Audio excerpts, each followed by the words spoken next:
Onda sam 2003. otišao na jedno pješačko putovanje po cesti duž Hrvatske, dugačko 500 km. I tada sam se zapravo zaljubio u hodanje. Inspiracija je zapravo došla preko tog mog 500 km dugačkog hodanja.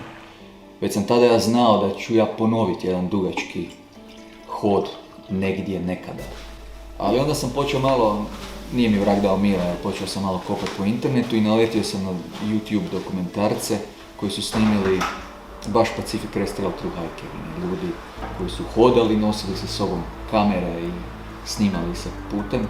I to je bilo zapravo prekretnica. Onda sam saznao za taj put na onaj način kako se on zaista događa, šta on zaista je. I to je bila jedna, pa ne bih možda mogao reći momentalna odluka, ali kroz jedan kratki period gledanja tih dokumentaraca ja sam se zaljubio u taj put. I znao sam da danas sutra ću ga ja prehodati. Nisam znao kada, ali znao sam da hoću. Put je tu da protrese ustaljeno, da uzbiba učmale vode, da izbaci iz usjeklina lošosti, da ucrta novi pravac, da pokloni novi početak ili možda da otrese trulež s tvojega života, pa da ponovno otkriješ sebe s vremenom zaboravljenog čovjeka, čije će nutrina sada tjerana nužnošću pronaći put k punini, put k smislu, put koji će s tebe maknuti svakoga i sve koji su te htjeli okovati u prosječnost, u laž, u lance kontrole. Ovaj je izazov tu da ga pobjedim, da vjerom u samoga sebe nadjačam čovjeka u sebi i krenem s potpunim povjerenjem i predanošću. Krećem hodati prema Kanadi. Moje tijelo će se raspadati. Moj će duh klonuti. Ali daću svoj maksimum da do Kanade i dođem. Ja ne idem na Pacific Crest Trail probati doći do kraja, nego ja sam znao da ja idem doći do Kanade. Pa ja sam imao sreću da sam imao podršku moje supruge, ili znači imao sam njezinu podršku i ona je to prihvatila kao jedan moj put, kao životnu priliku koju ona definitivno ne želi stati ispred i spriječiti se ovoga kao netko ko će dominirat, što je meni uvelike olakšalo, i da nisam imao njezinu potporu u početku ja ne bi išao, ja bi promijenio svoj plan.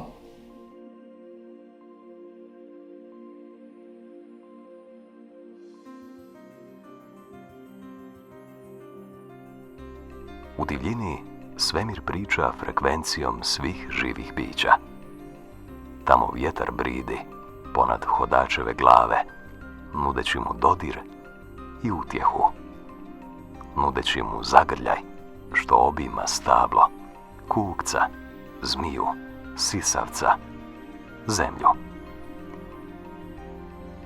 U divljini je odjek postanka što i dalje odzvanja planetom, koji je logikom inercije prenio silu početnoga praska do mojih očiju. Apsolut divljine, skriven od većine, boravak u prostorima lišenim rukotvorina, već prvih dana putovanjem nastanjuje hodačevu nutrinu, šaljući joj poruku velikog preokreta i preslagivanja. Pustinja je početak, a počeci se pamte jer su prvi. Počeci su bezbrižni i nevini. Baš kao u životu, baš poput rođenja. Hodač svjetlo prvi put ugleda u pustinji. Na početku. Pustinja je djetinjstvo truhajkera, a djetinjstvo je bitno. Jednom kada je prehodaš, pustinja postaje zamagljena, ali prepuna emocija. Znaš da je bilo dobro. Grč je postojao. Zadnjih tjedana bih ga gledao kako se igra i gledao bi i nju i jedna sjeta i jedna tuga, jer znam da ih neće biti uz mene, niti mene uz njih.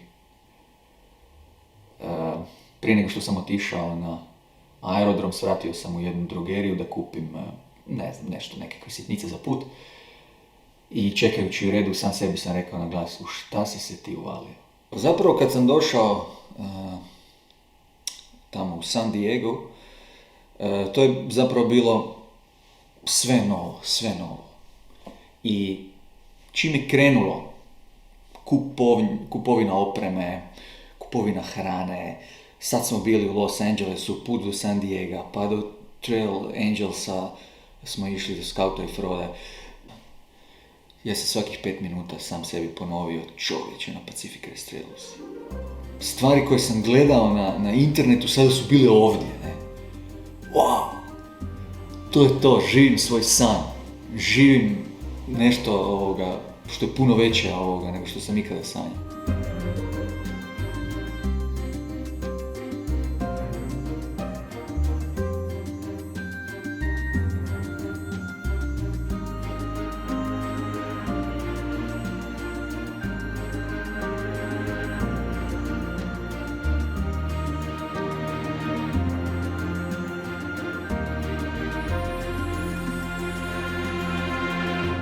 Želiš da pustinja nadvlada pustinju u tebi. No pustinja se ovoga puta neće vratiti, baš kao niti djetinjstvo starcu. No posijat će sjeme nevinosti u srce truhajkera. To će sjeme, zaljeva li ga, izrasti u mozaik zadovoljstva. I kao što dijete sanja da odraste, tako i truhajker sanja da pustinju ostavi za sobom. Mad dog is there. Really? Yeah. Hi, Charlie. Hey, Nick, how's it going? Good. Yeah.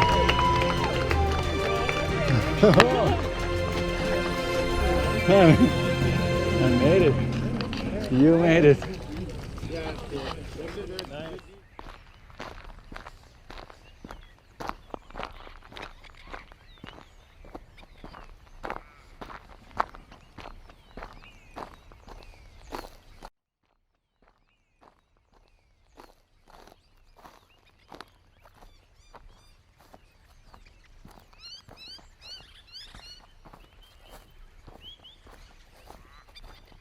Ni ne primijetiš koliko te mijenja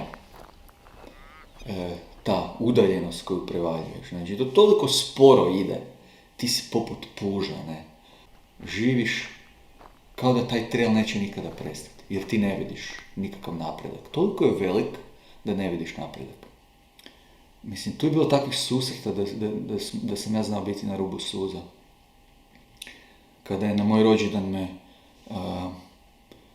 za vrijeme najveće oluje dočekao, mislim ne mene, nego bilo kojeg hajkera koji je tamo prolazio, jedan Trail Angel imena Roger, znači ja sam bio na rubu hipotermije, smrzavao sam se, kiša, vjetar, znači grozno.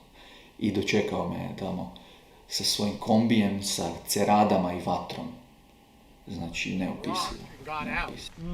And then we had no choice. Birthday trail magic. We had to jump. Was it back in. good? It was great. Happy birthday, Tesla. Thank you. And this is our angel, trail angel Roger. Znači, vidiš i ne vjeruješ. I čekate vruća čokolada. Usred ničega. Znači, to su trenuci.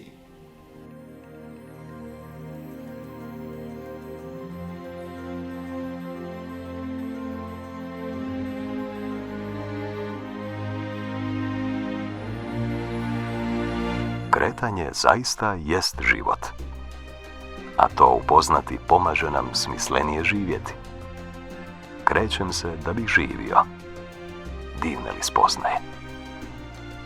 Ogoljeni planinski vrhunci strše poput mladenačkih ideala, poput snova što probiše iz maglene doline u orlovske visine. Šiljati i velebni, oni su nadprosječni. Oni su poput krila što vode hodača u svijet kakav ranije nije spoznao, ali u kakvom se nikada neće moći nastaniti.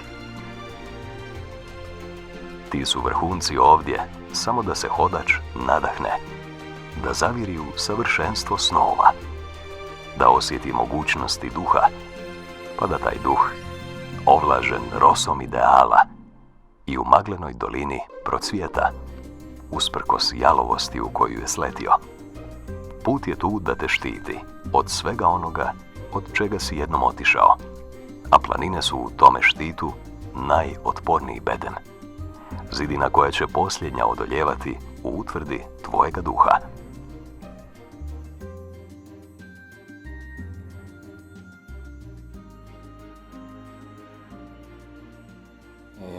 To je toliko veliko, toliko naporno, toliko u jednu ruku stresno, a u drugu ruku toliko drugačije i oslobađajuće, da mora nekako utjecati na ljudski duh. Jednostavno se mijenjaš i već sama kad pogledaš popis opreme, drugačiji si od njih, od tih ljudi koji dolaze kraće boraviti u planinama, drugačiji si po načinu razmišljanja, drugačiji si po fizičkoj spremi i tu već možeš osjetiti koliko si drugačiji.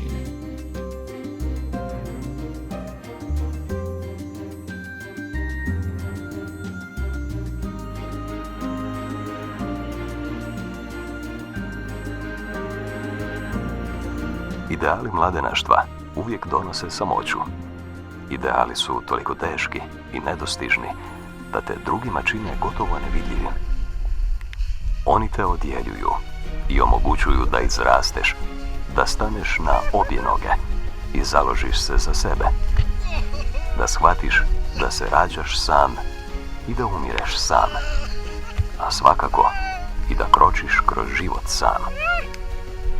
Sve dok ne shvate da su ljudi samo zbog drugih ljudi i sve dok izolirani samoćom planina ne osjete da ih čovještvo napušta, sve dok ne shvate da se ljuštura koju su brižno gradili u maglenim dolinama osula s njihovih kostiju. Tada tek čovjek korača sam sa svojim duhom i mrzi ga. Tada hodač zamrzi svoju golotinju, zamrzi svoju nemogućnost da postoji bez drugih. Bol je konstanta, što se više približavaš kraju, misliš, sad će prestati bol, razradio sam se, ne. Vrlo su rijetki ljudi koji hodaju bez boli. Ali to je put. Sve što vrijedi, košta, tako da i ovo je koštalo i bol se je morala pretrpiti.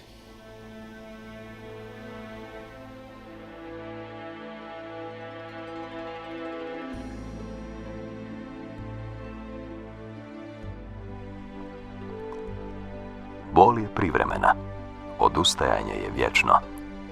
Zadnji su kilometri Kalifornije predstavljali početak novoga izazova. Granice su pomaknute preko najgorčih očekivanja. Patnja uma i tijela postali su jedno. Čovjek na ovakve ishode nije spreman nikada. Šume Kalifornije čuvat će tajnu jednog hodača i njegova sloma.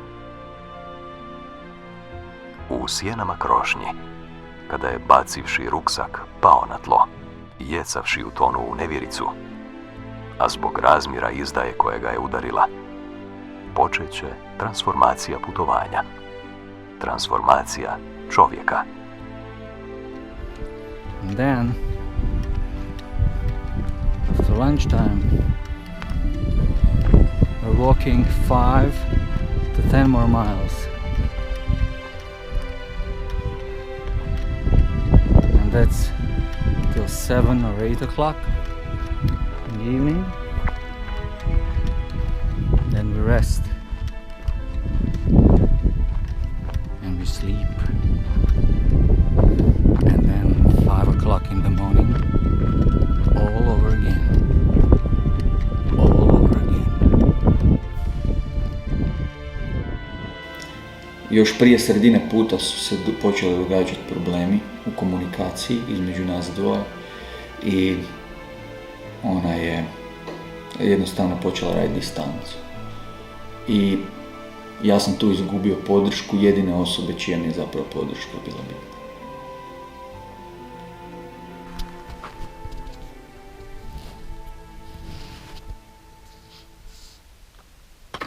And yes, it's 7:25 in the morning and I look like shit. But that's the way it is. You look like shit on PCT. Shit.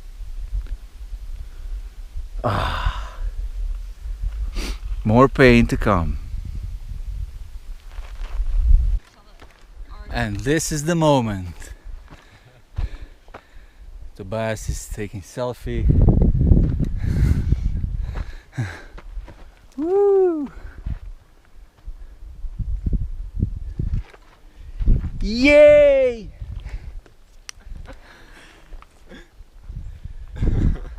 So what clever thing you have to say on this special moment? Fuck you, California!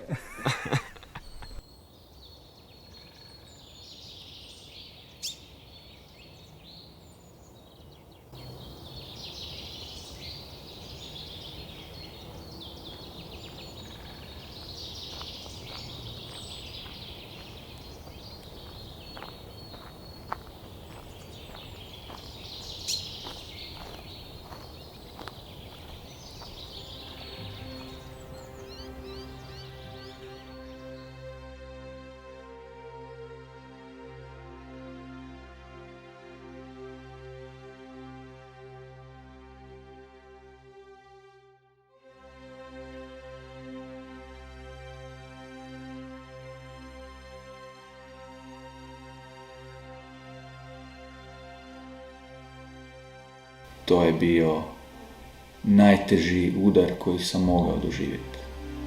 Znači sve one fizičke ozljede, sve oluje, vrućine, pume medvjedići, grtuše i komarci. Ništa se ne može usporediti s tim osjećajem zapravo izdaje, ne? Ja sam to tako doživio.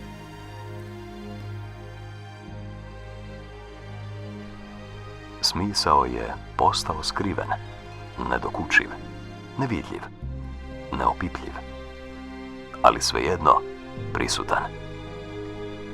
Smisao je postao bol.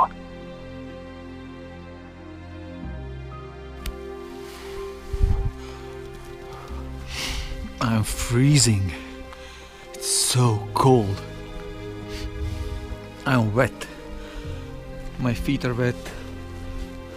My legs are wet. My body is wet. This Gore-Tex shit. Yeah, Gore-Tex shit, man. I don't know why, but I'm wet inside and cold. I'm shivering and I just stopped there to take something to eat because food means energy, energy means warmth. Kada si na jednom takvom putovanju, to te slomi, to ništa skroz. Ti si hodajući duh.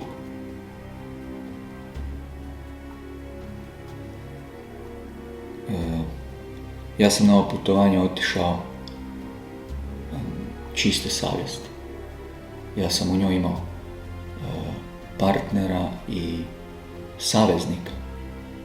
To je bio naš put. I u jednom trenutku ona odlučila da će taj put postati samo moj put. i ja sam to prigrlio. Jer sam znao da jednom kada se vratim, nas više neće biti, a će biti mene. I imao sam odgovornost prema samome sebi. Taj put je postao moj i ja sam ga morao završiti. Divote kojima sam kročio postajali su teret, a samoća koju sam pomalo počeo prigrljivati postajala je saveznica. Otpornost na ljepotu. Ta je značajka moga putovanja sada potpuno prevladala. Postao sam stroj, robot za hodanje.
I nije kraj, misliš kraj je pa je lagano, ne. Mislim da je kraj bio još dodatno težak zbog svega ovoga što sam spomenuo. Kraj je za mene bio potpuno zbunjujuć. Neki hajkeri su mi ispitivali već tamo negdje na Stevens Passu kao jesi sretan, jesi osjećaš kao pobjednik. Ja sam im odmah rekao ne. Ne osjećam nikakvu nasladu.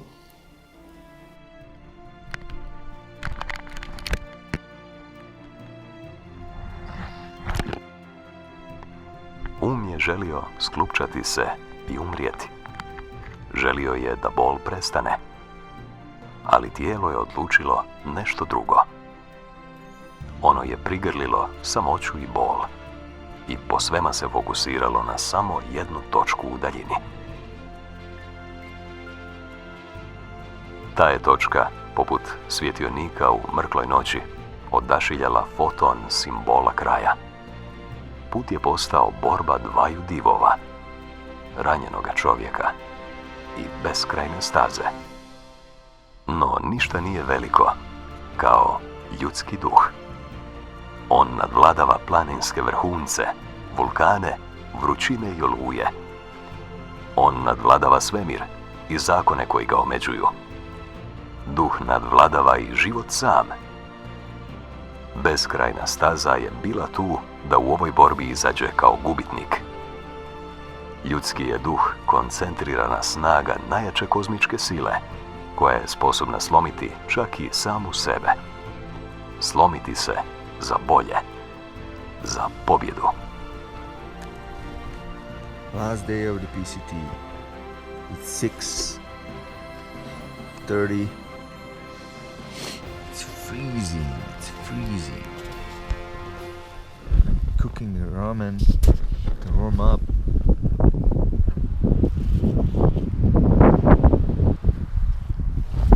It's beautiful, but it's freezing. My tent is frozen and I feel like shit. I haven't slept.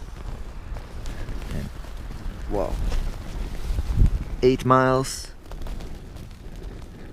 to Monument. See you there. Da je dosta, gledao sam avione kada sam hodao i maštao da sam u jednom od aviona, da završi bol, da završi patnja, da završi besmisao koji se ispred mene nekako naprasno pojavio.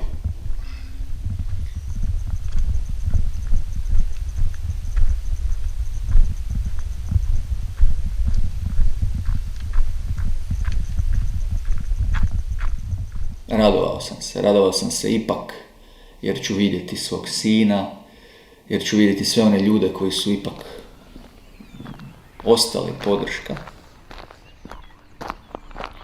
Tek kada sam slomljen i u potpunoj boli, demotiviran, odbačen i s osjećajem dubokog poraza, doteturao do svoga cilja, moje samopouzdanje je pronašlo put da nadraste starog čovjeka u meni.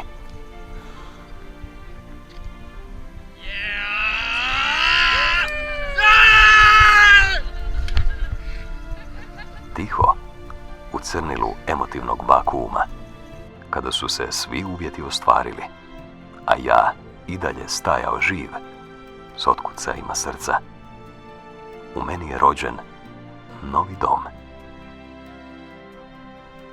Dom je tamo gdje su sjećanja, tamo gdje straha ne osjećam, a Pacific Crest Trail, to sada, mnogo vremena nakon, za mene je topla sjećanja, bez straha.